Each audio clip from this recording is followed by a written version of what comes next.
I went from being on a team that like almost never ever lost a game to going and literally losing every single game. I like questioned, am I gonna stay here or am I gonna leave? Going through depression, had a lot of social anxiety. I really didn't think I wanted to play soccer anymore. I wanted to quit. I really wanted to quit. My coach, she was like, I'm gonna be totally real with you. You just wasted 6 months of your life. But once she said that, I was like, I don't wanna feel like this anymore. How am I gonna get myself out of this space? I'm gonna go home this summer and I'm going to work harder than I've ever worked. And my phone starts ringing and I answer it and it's Dallas Trinity. I just remember being on the field. I could feel my heart in my throat. I felt so emotional because I was like, wow, what a dream. Once I started to really throw myself into my faith, I realized, what am I stressed about? It's literally already written.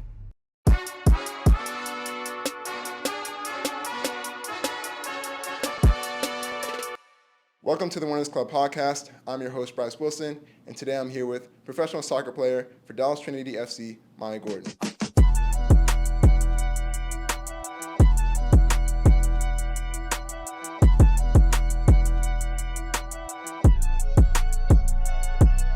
Maya, thanks for being here. Thanks for having me. So we're going to get into your mindset as a pro athlete, but also your journey to become a pro athlete. Okay. So let's start from the beginning. What are your first memories playing soccer? I started in AYSO, which is like the Y basically. And like I was in a bunch of different sports because I have triplet brothers. And when they were born, I'm like 3 years older than them. So when they were born, it was just like I needed to get into something so that my parents had time to like focus on them basically. So I was in gymnastics, some track, soccer, basketball. My mom really tried to throw me into that because she played basketball, but it wasn't for me. But anyways, yeah, so it started at the Y, and then from there, just like literally became my favorite sport ever, and then I just never stopped. You came pretty good pretty quickly because you won district titles with your high school and national titles with your club. So what do you think led to all that? Like, what sacrifices did you have to make? On the weekends, like all your friends that aren't athletes are like going out, hanging out, doing stuff. I'm missing friends' birthdays, like. It was definitely, there was a period of time in middle school where like I really didn't think I wanted to play soccer anymore. I wanted to quit. I really wanted to quit.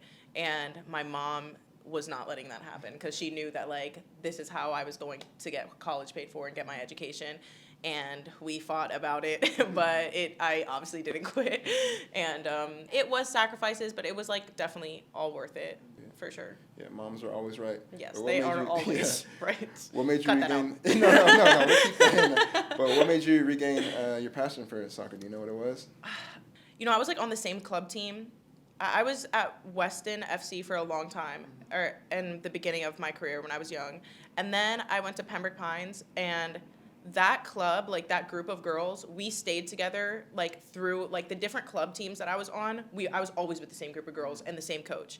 So like it's hard to like lose motivation when you're like basically around a bunch of girls that like are your family because you've known them for years and years and years. Right. And like even though I was losing motivation, I think it was more so just transitioning from middle school to high school.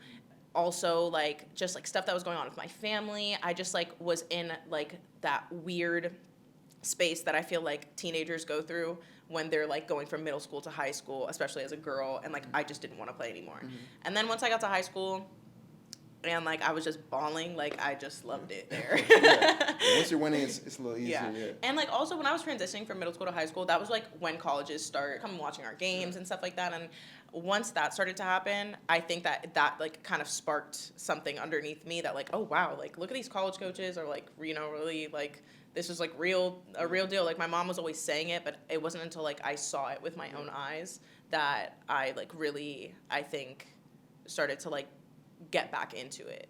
Yeah, you had a goal to achieve. Yeah, exactly. Yeah. Well, the sacrifices paid off because you committed to LSU in 9th grade.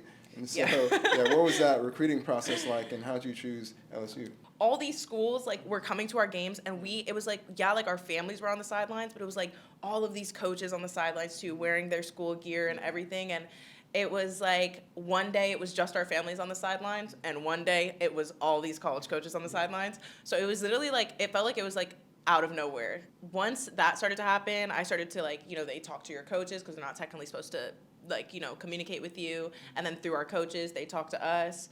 And, you know, like I had a bunch of SEC interest and I wanted to get out of Florida really bad. I don't know why I wanted to do that, but I did. And I just like had lived there forever. So I just wanted to get out of there. But I didn't want to like go across the world, country, whatever. And so, so I had a lot of SEC interest. That was like mostly what I was looking at.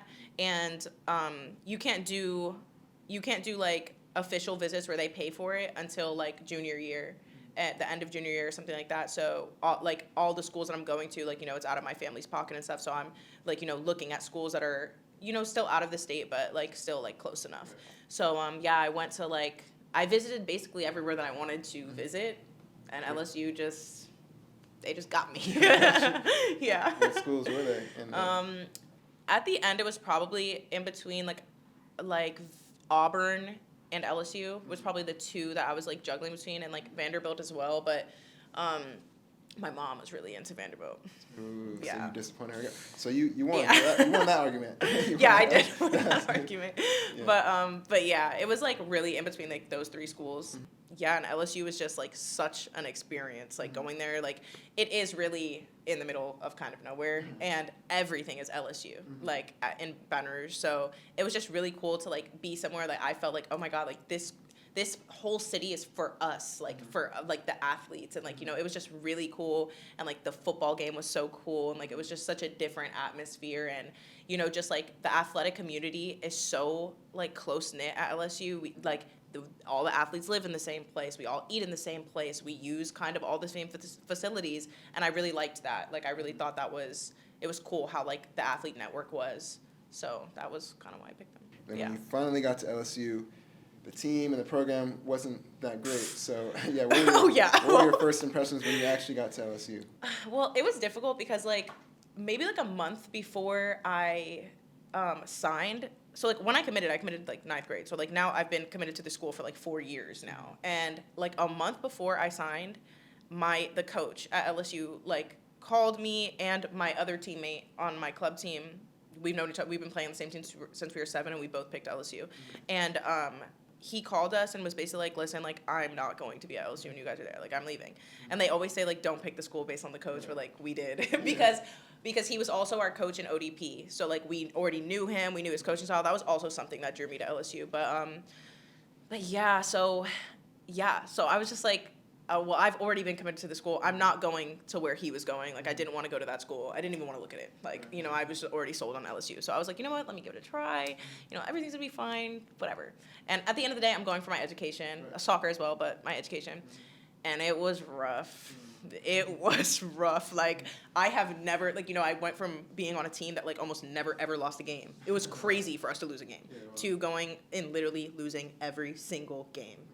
That was the craziest thing I ever experienced. Yeah, it was definitely difficult, and it was definitely like something where I like questioned, like, am I gonna stay here? Like, am I gonna leave? But I just felt like I was in a good position for being like so young, like because of how the team was and everything. I was starting right away, and like most freshmen don't get to do that, and so I'm starting right away, even though it was really rough. I knew that going into the next season, I already had an established spot, regardless of who the coach was going to be. It was rough. Were you automatically like the best player? No, I would not say that. You won't say that? No. You say one of the best? I felt, at least, like, with the team that we had, I was for sure ready to be on the field. Like, there wasn't going to be somebody else that you were going to put in that spot, but I was definitely inexperienced in comparison to other people. Like, it was definitely something you could see. I was for sure inexperienced. Did that cause you to clash with your teammates, or were you kind of like other teammates weren't as motivated as you, so you were kind of butting heads with them? I would say my teammates were more motivated than me. Really? Okay. Yeah, wow, because okay. when I first got to LSU, I for sure was distracted by like just being in college and like just everything was just like so, because like the city that I'm from, even though it's like, oh, Fort Lauderdale, Miami, like, it's like, the city I'm from is like a little bit separate from that. Like, you have to drive like 25 minutes. Like, I never went out in high school and like, like really did that. So when I got to college and like I had all the freedom in the world, it was kind of like soccer took a backseat to like me enjoying college life. And then on top of that, the soccer was just going so poorly that like it was not something that I was really focused on, which was not a good choice in hindsight. but that was just how I felt at the time. And yeah, so I would say like my teammates were definitely more motivated than me. And I was still like putting in the work, going to practice and stuff, but I for sure wasn't as locked in as I became throughout my years at LSU, my freshman year. Yeah, you eventually figured it out because Yeah. you started almost every game. You led your team to be ranked 5th in the nation. So, Yeah, like, that was fun. what made that click? What made that turnaround?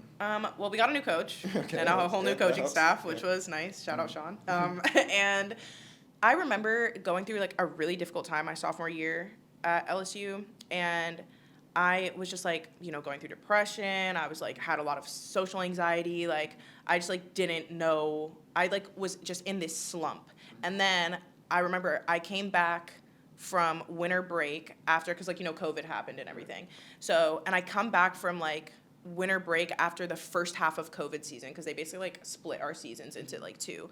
And I come back and I'm not fit. I'm out of it. I didn't do anything over break. I was not locked in. And so, but like, I just like had this thought in my head, like I've been starting, like everything's gonna be fine. And so, yeah, so I come back, I'm not fit at all. And I lose my spot, which I never thought was gonna happen. And at the end of the season, I like am spotty playing here and there.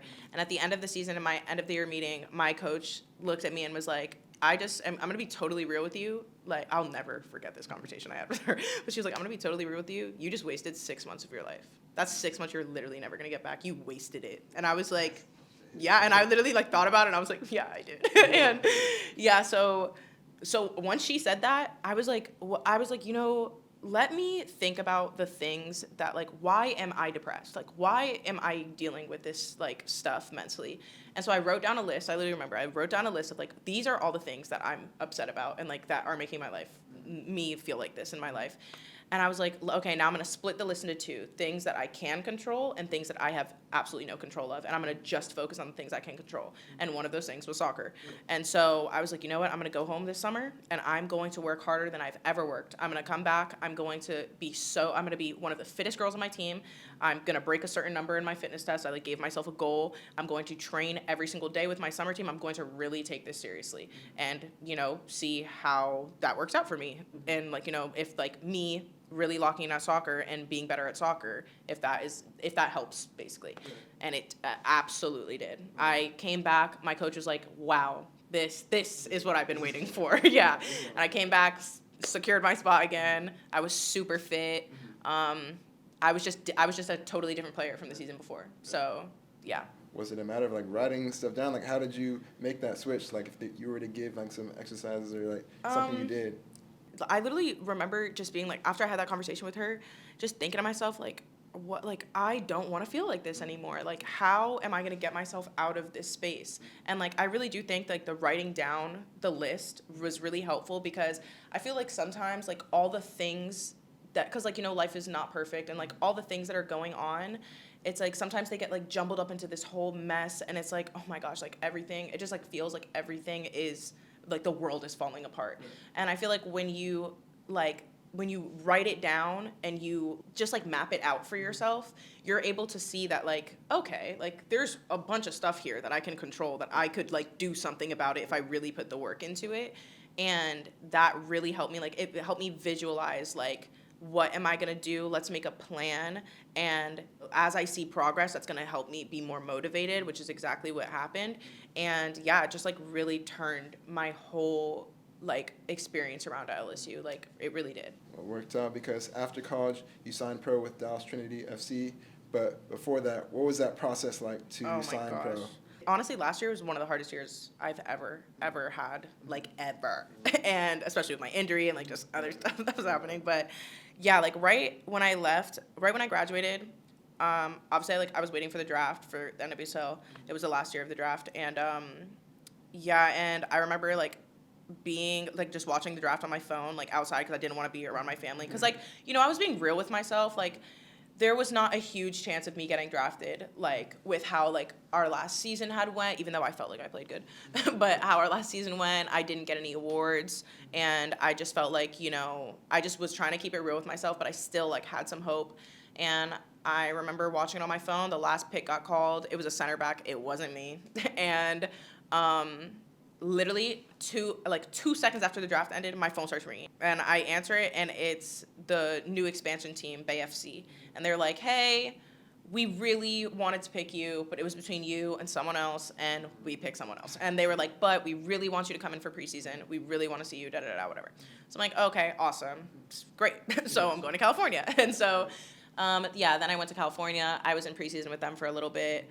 That did not go how obviously I wanted it to go, but it was still a great experience. And and then it was just a matter of waiting and training and staying in shape for like the USL, because I didn't want to go overseas just because like I very much am a homebody, and like being that far away from my family is just something that really was just something that I could not like fathom basically. And I was in a relationship and stuff and like whatever.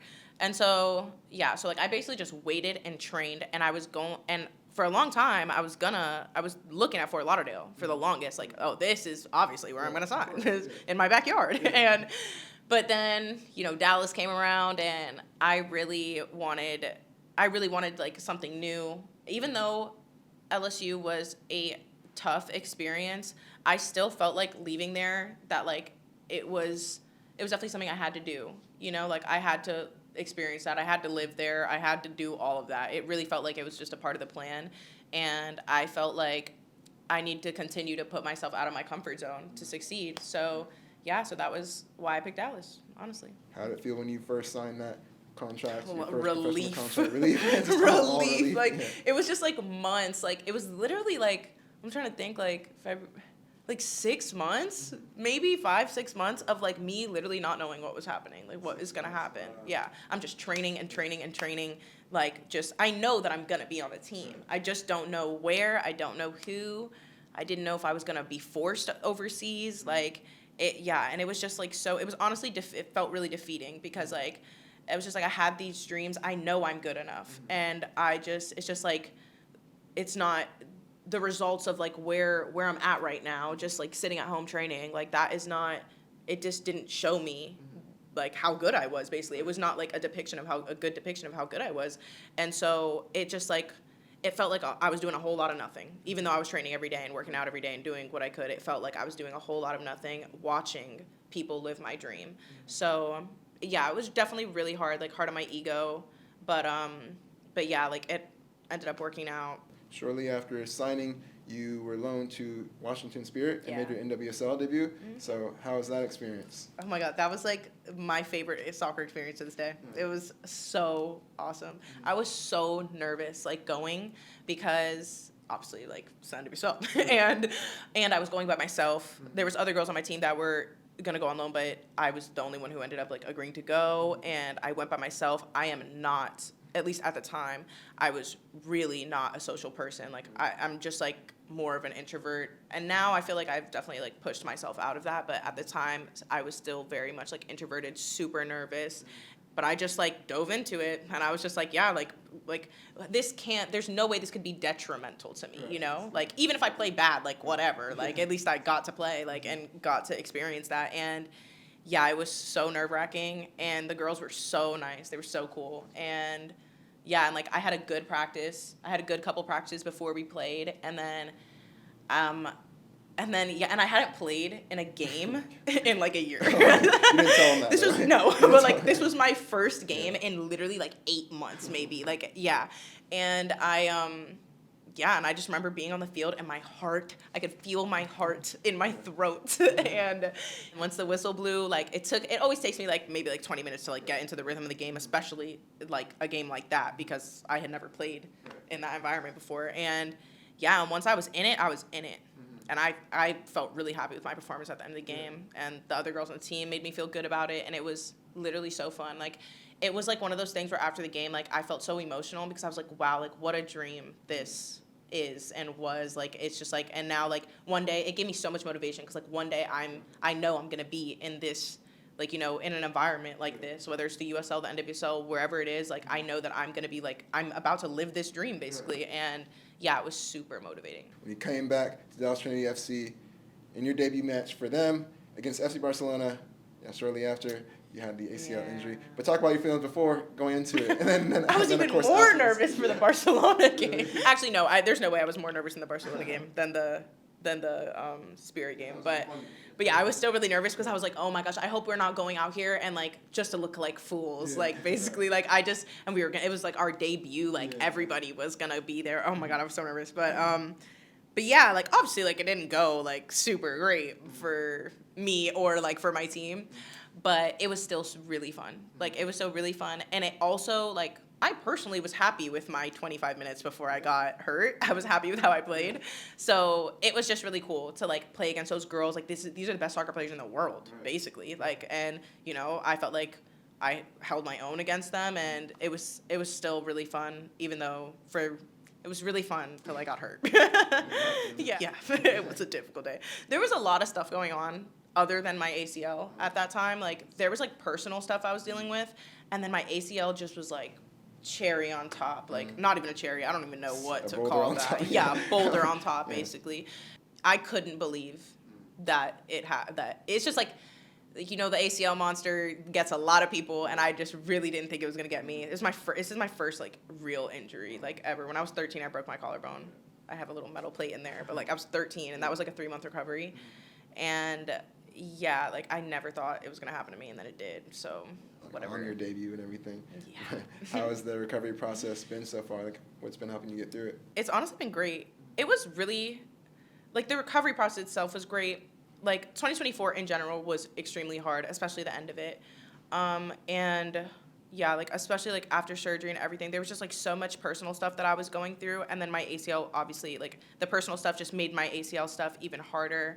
And yeah, it was just really difficult, but I have never been in the headspace that I'm in now, and like I cannot like honestly thank God enough that like, you know, I feel like he lets things happen to you because he knows that you need it so that you can, whether it's to like grow your relationship with him and like grow your faith. Like I have never been like this deep in my faith before, and like that has really been getting me through everything. Like it's just like I went from being like this super anxious person to like thinking that like I needed to have control of everything, and like I need to be like, you know, this ACL thing, like what do I need to do to like, what can I do every single day? If I'm not doing something, I feel like I'm doing nothing. And it's just like everything that was happening, like everything. I just didn't know what to do. And then once I started to really like throw myself into my faith, I realized that like, what am I stressed about? It's literally already written.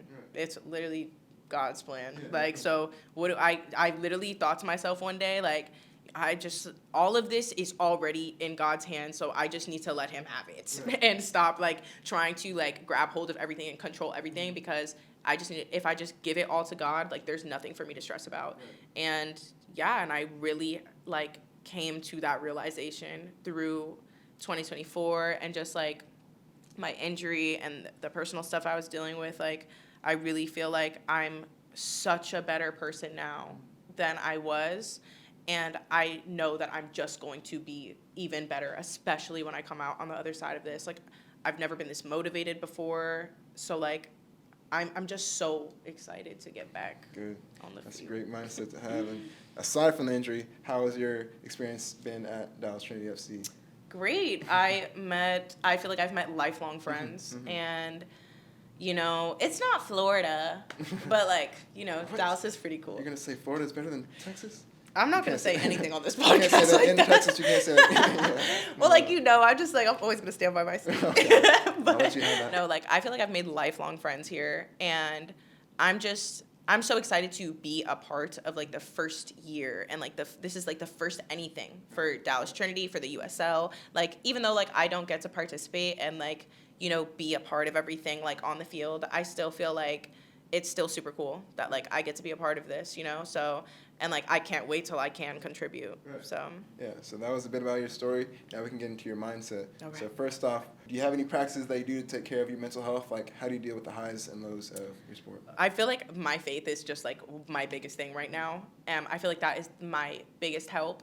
But other than that, you know, like I have really good people in my life, and they are constantly supporting me. It doesn't matter if I'm talking about the same thing over and over and over and over again. I haven't always had people like this in my life that no matter how often I talk about something and how often I bring it up in conversation, they are just there for me, there for me, there for me. They never make me feel like I'm a burden or I'm annoying them or anything like that. And I haven't always had that. And that's the type of friend I am and the type of person I am to people. So it is just something that I seriously appreciate. And mindset-wise, like, I do a lot of journaling, which is really helpful. Like, I do a lot of journaling and, like, basically, like, relating my situations basically to things that, not even relating my situations to things, but more like when I'm having a situation, I'll write it down, and then I'll find like a scripture that is like relates to that situation, and then makes me feel like I'm able to get advice from that, basically. And that's super helpful. Just writing things out and making it visual and making it something where I'm like, okay, like, this is not as like crazy as I think it is. So I feel like journaling is definitely something that is helpful, and I never leave the gym. There's never a day I'm not in the gym. So that is probably like my biggest coping mechanism is working out. So when I first had surgery, that was probably like the hardest part for me, because there was a lot going on. Sorry. There was a lot going on other than like my ACL stuff. So the fact that I couldn't work out was like crazy. I couldn't even go on a walk. Just did a lot of bench or what?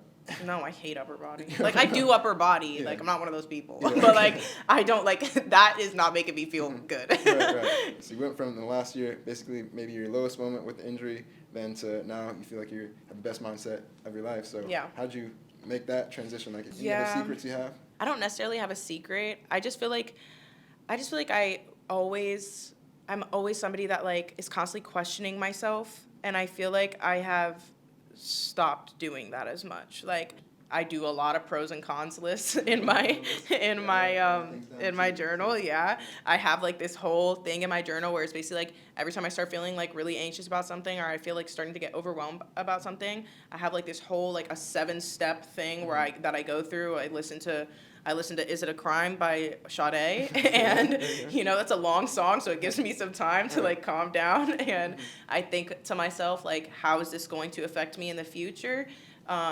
Is it worth it? How do I feel right now? Why do I feel this way? And I feel like that has just like taking time to like think about things before I just like do things and stuff like that has really, really helped me. Yeah. So that's your secrets. Listen to Sade, things like that. Okay. Yeah, listen to Sade. Okay. All right, aside from soccer, what do you like to do to relax, other than the gym all day long? I read a lot of books, but I only read like romance fantasy books, so that's kind of embarrassing. But anyways, I read a lot. I write poetry, which is like really helpful. I go on a lot of walks. I don't know if that counts as like the working out gym thing, but I really like to go on walks. Yeah, and like other than that, I watch anime sometimes. Okay. Yeah, like anime. Which shows? Do you watch anime? I know a few. Okay. My favorite anime is probably Attack on Titan. Okay, I've seen that one. Yeah, it's just like it's just so peak. Mm-hmm. But I also like Hunter x Hunter. Okay. I really liked, what did I just, oh my god, I just watched this anime called Code Geass. It was so good. And I'm also watching Full Metal Alchemist Brotherhood right now. What would you recommend? What would I recommend? Oh, probably Jujutsu Kaisen. Everybody likes that. Okay. Yeah, that's a great anime, and like it's just like, it's easy to digest. I feel like I would not start with Attack on Titan, because then every single show that you watch after that is not going to even come near it. Okay. Yeah. All right, before we finish, I'd like to ask you the final 5. These are the final 5 questions I asked every athlete. So the first question is, what's a misconception about being a pro athlete? That it's like all like roses and awesome, and you're just like the coolest people ever. Like, even being a college athlete, like, it's not all like daisies and roses. Like, it's super hard. It's really hard on your mental health. It's really hard on your body, especially as you're growing up and like getting older. Like, it's super hard, and it's like super fulfilling. Like, you have a good game, and like you make a good play, make a good tackle. It feels so good. But it's like your whole, like, as an athlete, it's really hard to like separate like who you are, like Maya, from soccer. Like, sometimes it gets muddled and it becomes like one. And if you lose soccer, like I did for this period of time, it's like your whole identity is like, where is it? Like, who am I? So I feel like that's also something that needed to happen with this injury. Like, there's something that God made happen, because like I literally didn't know who I was, what I was gonna do. I just felt like, I'm playing soccer and everything's gonna be fine. And like, this made me really lock in on like real life. Yeah, that's an important lesson to learn about your identity. And how'd you gain that back? Was it just watching anime a lot, or you spending time with yourself a lot? How'd you gain your identity back? Yeah, I feel like once the injury happened, it like forced me to look in the mirror and be like, who are you and what are you other than this sport? Because like obviously you're more than just this sport. And once I started to like, really like put myself into other things, I started volunteering way more and like, like giving back to the community and like serving and like, I just feel like it just helped me realize that like can do so much more than this sport. Like, like I don't need to be playing soccer to like do volunteer stuff and like give back to the community and go to the gym or like, like hang out with people, make friends. Like everything doesn't need to be like all through soccer. I can do other stuff. So, yeah. Second is, what's a memory that at the time felt like the worst in your career, but now you can look back at it and laugh or at least see the value in? Yeah, I would guess like the first year at LSU, I guess that's something I can look back. Me and my best friend, one of my best friends from LSU, we look back and laugh at it all the time. Like, no way we stayed. Like, yeah, like no way we stayed after we lost every single game. Like, I'm not kidding. I'm not even exaggerating. We like, didn't win one game. You know what? Actually, you know what I'm gonna say? Actually, my memory is in the second year at LSU.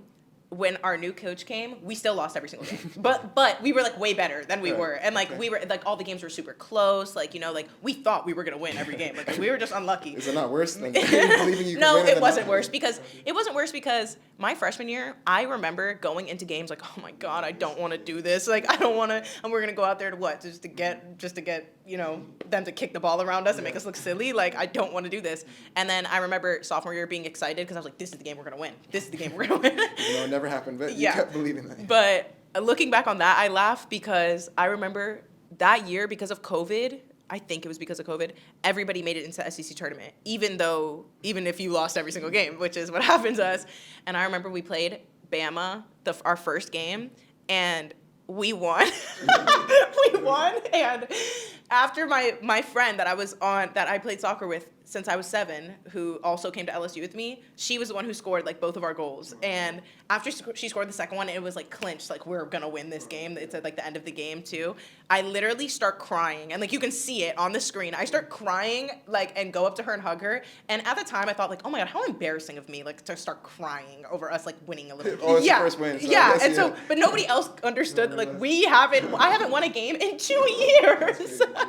Yeah, like it's been 2 years since I've literally won a soccer game. So it just felt like, and the fact that it was her too, and we'd been playing since we were like 7 years old, it just like was so like emotional. But like that's definitely something that at the time I thought was like ugh. But like I look back on it now and I laugh and I'm like, yeah, that's so funny.